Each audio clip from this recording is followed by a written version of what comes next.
আসসালামু আলাইকুম সবাইকে। আশা করি সবাই অনেক ভালো আছেন, সুস্থ আছেন। আজকে আমরা খুবই গুরুত্বপূর্ণ একটি বিষয় আলোচনা করতে আসছি। আপনারা ইতিমধ্যে আমাদের থাম্বনেইল দেখে ভিডিওটির টপিক বুঝতে পেরেছেন আমরা কোন বিষয়টি নিয়ে আজকে আলোচনা করব। আমাদের আজকে আলোচনার বিষয় হচ্ছে আপনি যদি কাউকে টাকা ধার দিয়ে থাকেন, সেই টাকা কিভাবে আপনি টাকা ধার দিলে আপনার একটা গ্যারান্টি থাকবে বা আপনার একটা প্রমাণ থাকবে বা আপনি আইনি সহায়তা পাবেন। বর্তমানে টাকা ধার দেওয়া এমন একটা জটিল বিষয় যেটা আমরা দেখতে পাচ্ছি যে বিভিন্ন জায়গায় থেকে টাকা ধার দেওয়ার পরিপ্রেক্ষিতে থাকে, কিন্তু টাকা ফেরত পাওয়ার বিষয়টি অনেক কষ্টকর। তবে প্রকৃতপক্ষে কাউকে টাকা ধার দিয়ে সহযোগিতা করা এটাও কিন্তু একটা উত্তম কাজ। তবে আমরা দেখব আপনি অবশ্যই টাকা ধার দিবেন এবং কারো বিপদে সহায়তা করবেন, এটাই শ্রেয়। তবে কিভাবে টাকা আপনি যদি ধার দিয়ে থাকেন এবং আপনার ক্ষেত্রেও যেন টাকাগুলো ফেরত পেতে খুব সহজ হয়, আমরা আজকে সেই বিষয়টি দেখব। অনেকেই বিভিন্ন মাধ্যমে বা বিভিন্ন মানুষকে টাকা দিয়ে ধার দিয়ে থাকেন। কেউ হয়তো বা কারো পারিবারিক সংক্রান্ত পারিবারিক বিষয় হিসেবে টাকা ধার দিয়ে থাকেন, কেউ পরিচিত পাড়া প্রতিবেশীদেরকে টাকা ধার দিয়ে থাকেন, আবার কেউ বিভিন্ন ব্যবসায়িক কাজে অথবা কাউকে বিদেশ গমনে কিন্তু আপনারা টাকা দিয়ে থাকেন। তো এই টাকাটা যদি আপনি ব্যাংকের মাধ্যমে দেন তাহলে আপনি কি সুবিধা পাবেন আমরা আজকে বিস্তারিত আলোচনা করব। ওকে, আজকের আলোচনার বিষয় যেহেতু টাকা আমরা কিভাবে ধার দিলে আপনার উপকৃত হবেন সে বিষয়টি। এখানে আমরা আপনাদের জন্য টপিকগুলো সুন্দর করে সাজিয়েছি। প্রথমে আমরা এগুলো পড়ে আপনাদেরকে বুঝিয়ে বলার চেষ্টা করব, অবশ্যই সাথে থাকবেন। কাউকে টাকা ধার দিলে ব্যাংক অর্থাৎ ব্যাংক ট্রান্সফারের মাধ্যমে দেওয়া উত্তম। এর পিছনে কিছু গুরুত্বপূর্ণ তথ্য অবশ্যই আছে। প্রথম হচ্ছে যে 1 নম্বর হচ্ছে প্রমাণ রাখার জন্য। 1 নম্বর হচ্ছে প্রমাণ রাখার জন্য, সেটা কিনো ব্যাংকের মাধ্যমে আপনি যদি টাকা দিয়ে থাকেন একটি বৈধ লেনদেনের রেকর্ড তৈরি হয়।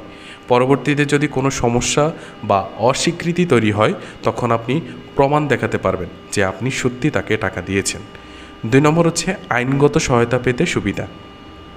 যদি টাকা ফেরত না আসে এবং আপনি আইনগত পদক্ষেপ নিতে চান তখন ব্যাংকের স্টেটমেন্ট একটি শক্তিশালী প্রমাণ হিসেবে আপনার এই আইনগত সমস্যা সমাধানে কাজে দিবে। 3 নম্বর হচ্ছে নিরাপত্তা বেশি। নগদ অর্থে ধার দিলে টাকা হারানো বা চুরি হওয়ার সম্ভাবনা থাকে, কিন্তু ব্যাংকের মাধ্যমে যদি আপনি ব্যাংক ট্রান্সফার করে বা ব্যাংকে তার অ্যাকাউন্টে জমা দিয়ে থাকেন সেক্ষেত্রে কোনো প্রকার ঝুঁকি আর থাকে না। 4 নম্বর হচ্ছে লেনদেনের সহজ এবং দ্রুত। ব্যাংকের মাধ্যমে যে কোনো সময় যে কোনো জায়গা থেকে টাকা পাঠানো যায়, এতে সময় এবং ঝামেলা দুটোই আপনার জন্য কমে যাবে। 5 নম্বর হচ্ছে ট্রান্সপারেন্সি, স্বচ্ছতা। আপনার এবং যার কাছে টাকা যাচ্ছে দুজনের জন্য স্পষ্ট থাকে যে ঠিক কত টাকা পাঠানো হয়েছে, কখন পাঠানো হয়েছে, কোন দিন পাঠানো হয়েছে এবং কোন সময় পাঠানো হয়েছে। এটা কিন্তু আপনার ব্যাংক স্টেটমেন্টের মাধ্যমে অথবা আপনি যে রিসিপ্টের মাধ্যমে টাকা পাঠিয়েছেন সেখানে লেখা থাকবে।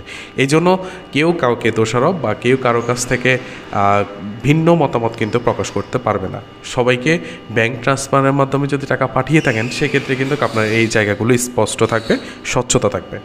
এর পরবর্তীতে আপনাদের জন্য সংক্ষেপে একটি বিষয় সেটাও আমরা বলে দিচ্ছি। ধার দিলে ব্যাংকে অবশ্যই আপনাকে দিতে হবে, কারণ এতে প্রমাণ, নিরাপত্তা এবং স্বচ্ছতা সবাই বজায় থাকে।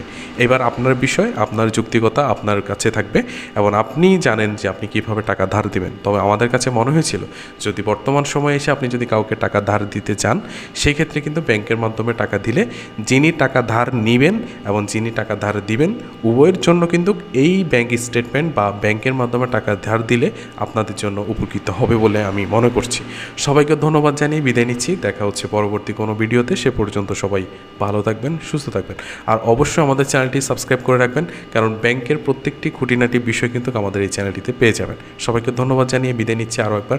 সবাই ভালো থাকবেন, সুস্থ থাকবেন। আসসালামু আলাইকুম ওয়া রাহমাতুল্লাহ।